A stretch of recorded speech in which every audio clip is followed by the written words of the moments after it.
Welcome to this explainer. Okay, today we're diving into the wild, fascinating journey of the bipolar junction transistor, or the BJT for short. Honestly, this is the story of the foundational king of electronics. It's a tiny component that literally built the modern world, was seemingly dethroned by the cold efficiency of digital logic, only to make this absolutely miraculous technological comeback in the modern era. We're talking physics, intense engineering rivalries, and a material science resurrection that's powering the cutting-edge tech all around you right now. Let's get into it. Okay, let's dive right into this. Here's our roadmap for today. First, we'll look at the birth of the BJT. Then, the physics of amplification. Third, audio versus RF philosophies. Fourth, the digital logic wars. Fifth, the Psi-G bandgap revolution. And finally, how all of this is powering radar and 6G today. Section 1. The birth of the BJT, a transistor's origin.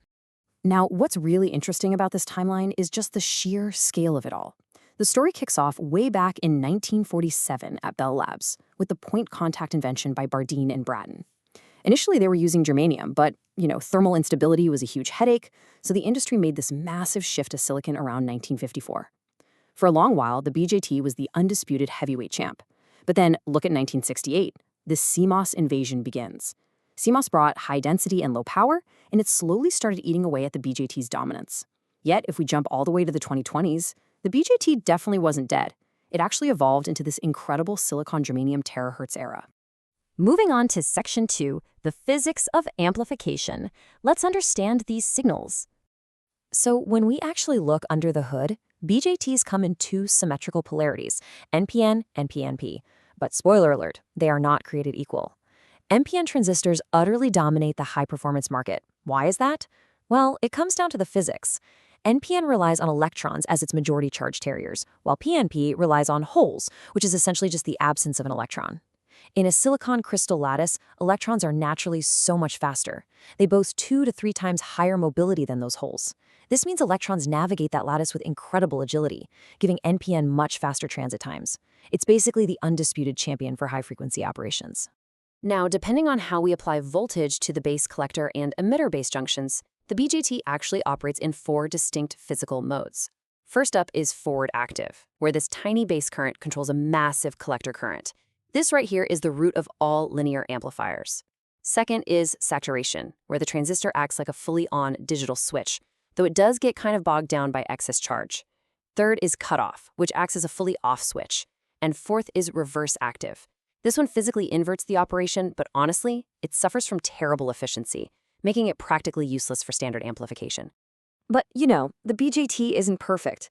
It actually suffers from a physical constraint known as the Early effect, named after James M. Early. Now, we shouldn't frame the Early effect as just some dry math on a chalkboard. Think of it more like a physical villain in our story. As reverse voltage increases, the depletion layer expands and literally eats into the base, shrinking its effective width. This causes the transistor to have a finite output resistance, which essentially limits the maximum voltage gain you can squeeze out of it. To defeat this villain, analog engineers had to get super creative. They stacked transistors in these complex arrangements, known as cascode circuits, just to block that reverse voltage and protect the gain. Which brings us to Section 3, audio versus RF. A true clash of engineering philosophies. If you look at an audio engineer and a radio frequency, or RF engineer, it's wild because they treat the BJT completely differently. See, a BJT has this natural, exponential nonlinearity that distorts signals. Audio engineers totally subdued this by using massive negative feedback loops. They're willing to sacrifice raw power just to force the transistor into a flat, highly linear response to guarantee pure sound fidelity. But RF engineers, working with radio waves, they absolutely can't do that. At light speed frequencies, negative feedback causes catastrophic phase delays. The signal flips, and suddenly your amplifier turns into an out-of-control oscillator. No way. So RF engineers have to carefully use precise impedance matching, essentially tuning the circuit perfectly to the antenna, and pre-distortion to keep the BJT in check without relying on those laggy feedback loops. Section 4. The digital logic wars, BJT versus CMOS. And this brilliantly illustrates the brutal trade-offs engineers faced in the legacy digital logic wars.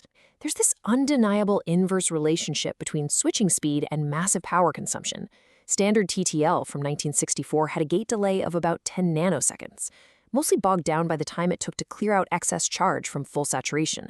Schottky TTL improved this to 3 nanoseconds by physically clamping the transistor to prevent deep saturation. And then check out ECL, or emitter-coupled logic, released in 1981. It completely bypassed saturation using current steering, dropping the delay to a staggering 0.75 nanoseconds. But here's the catch.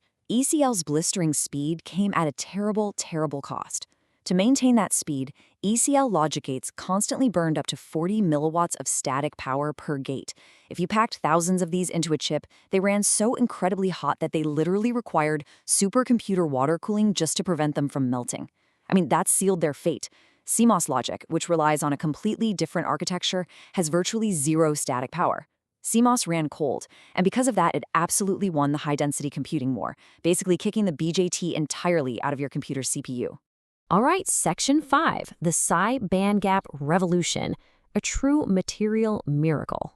So, to survive the modern era of high-frequency wireless communications, scientists did something practically unthinkable. They fundamentally altered the silicon crystal itself. They introduced germanium into the base of the transistor. But here's the genius part. They didn't do it evenly. By creating a concentration gradient, meaning less germanium at the entrance and more at the exit, they achieved what's known as band gap engineering. This artificially tapers the energy bands, creating a built-in drift field. Think of it exactly like a bobsled gliding down an acceleration tunnel track. Electrons are grabbed and violently accelerated through the base without needing any external voltage whatsoever. It's a total game changer. Let's move on and see how this actually builds across manufacturing generations. Shrinking these new silicon germanium components absolutely shattered the physical speed limits of pure silicon. I mean, a pure silicon transistor maxes out around 60 gigahertz. But by using this new architecture, the heterojunction bipolar transistor, speeds just skyrocketed. At the 130 nanometer node, they hit 350 gigahertz. And down at the 55 nanometer node, they are pushing past 500 gigahertz. They left pure silicon completely in the dust. In fact, the absolute maximum oscillation frequencies have breached an astonishing 720 gigahertz. Let's just put that into perspective for a second. 720 gigahertz is creeping right up to the terahertz threshold. At these extreme frequencies, a single signal completes a full cycle in the time it takes light to travel just a few fractions of a millimeter. We are talking about a level of speed that everyone previously thought was completely impossible for silicon-based devices. Finally, Section 6, powering radar and 6G, where the BJT sits today. So why does all of this actually matter to you today? Well, without the BJT, our modern infrastructure basically collapses. You know, those 77 gigahertz radar modules scanning the road for self-driving cars? Yeah, they rely on CG BJTs because they offer incredibly stable gain, whether you're in a freezing winter storm or a blazing desert summer. What about the massive AI cloud data centers handling all that heavy internet traffic? They use 800 gigabit optical transceivers where BJTs fire laser diodes at picosecond switching speeds.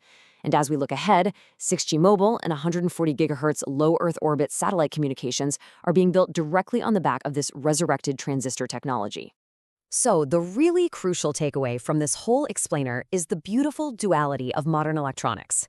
CMOS logic definitely won the war for your computer's CPU, for sure. It completely rules the cold, calculating digital world of zeros and ones.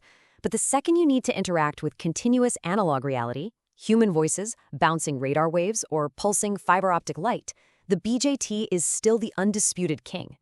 It leaves us with a pretty fascinating thought to end on.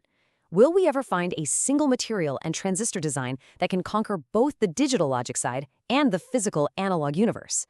Until we do, the BJT remains an absolutely immortal piece of hardware legacy.